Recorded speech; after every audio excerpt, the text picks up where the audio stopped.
તો બનાસકાંઠા જિલ્લાના વિભાજનને મળી શકે છે મંજૂરી। ગાંધીનગરથી સૂત્રોના હવાલાથી મોટી ખબર। બનાસકાંઠા જિલ્લાના વિભાજનને મળી શકે છે મંજૂરી। કેબિનેટ બેઠકમાં મંજૂરી મળવાના સંકેત હાલમાં જાણવા મળી રહ્યું છે। તે પ્રમાણે જ બનાસકાંઠાના વિભાજનને લઈને રજૂઆતો થઈ હતી અને જે વાત હતી તેના મુદ્દા પર પણ ચર્ચા થઈ છે કેબિનેટમાં। ટૂંક સમયમાં વિભાજનને મંજૂરી મળે તેવા સંકેત મળી રહ્યા છે। કેબિનેટની આજની જે બેઠક મળી હતી તેમાં બનાસકાંઠા જિલ્લાને લઈને પણ ચર્ચા કરવામાં આવી હતી। તો સૂત્રોના હવાલાથી આ મોટા સમાચાર। ગાંધીનગરની અંદરની મળેલી બેઠકની અંદર આ નિર્ણય કરવામાં આવ્યો છે। ટૂંક સમયમાં સત્તાવાર જાહેરાત પણ સાંભળવામાં આવી શકે છે।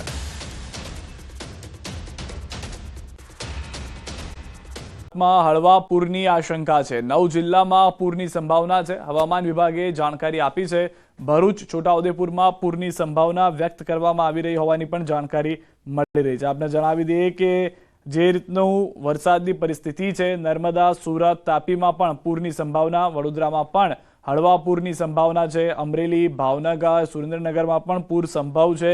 ખાસ કરીને જે દક્ષિણના વિસ્તારો અને સૌરાષ્ટ્રના વિસ્તારો છે ત્યાં આગળ આવી પરિસ્થિતિ જોવા મળી રહી હોવાની જાણકારી હાલમાં મળી રહી છે। અને જે તમામ વિસ્તારોની અંદર વરસાદ વરસી રહ્યો છે અથવા ભારે વરસાદ થયો છે ત્યાં આગળ આ પરિસ્થિતિને ધ્યાનમાં રાખી અને જે આયોજન છે તે કરવામાં પણ આવી રહ્યું છે। પરંતુ બીજી તરફ એ વાત પણ સ્પષ્ટ થઈ રહી છે કે જે જગ્યાએ આ આયોજન કરવામાં આવ્યું હતું ત્યાં તો મહેસાણાના દૂધસાગર ડેરી ખાતે પણ મોકડ્રીલ યોજાઈ હતી। ભાજપ ધારાસભ્ય, સાંસદ સભ્ય પણ ઉપસ્થિત રહ્યા હતા। નેતાઓની હાજરીમાં મોકડ્રીલ થઈ હતી। આગની ઘટનાના સંદર્ભે યોજાયું મોકડ્રીલ। સાયરન વાગવાની સાથે મોકડ્રીલ, એમ્બ્યુલન્સ અને ફાયર બ્રિગેડની ટીમો પણ પહોંચી હતી અને તે પણ મોકડ્રીલમાં સામેલ થઈ હતી।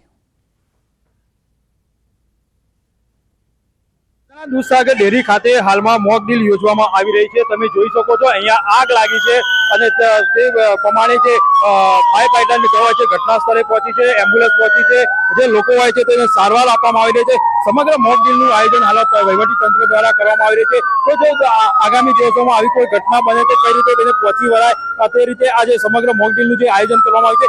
મહેસાણા જિલ્લાની વાત કરીએ તો 5 જગ્યાઓ પર આ મોક ડ્રીલનું આયોજન કરવામાં આવ્યું છે। Mehsana Dudhsagar dairy, ONGC, Unjha APMC, Taroi dam અને વાત કરીએ તો મારુતિ ખાતે આ જે મારુતિ પ્લાન્ટ છે ત્યાં ખાતે આ આયોજન કરવામાં આવ્યું છે। સમગ્ર જે આ જે મોક ડ્રીલનું આયોજન કર્યું છે તેમાં સાંસદ સભ્ય સહિત જે અધિકારીઓ હોય છે તે પહોંચ્યા છે અને સફળ મોક ડ્રીલનું હાલમાં મહેસાણા ખાતે આયોજન કરાયું છે। કેતન પટેલ, ન્યૂઝ 18 ગુજરાતી, મહેસાણા।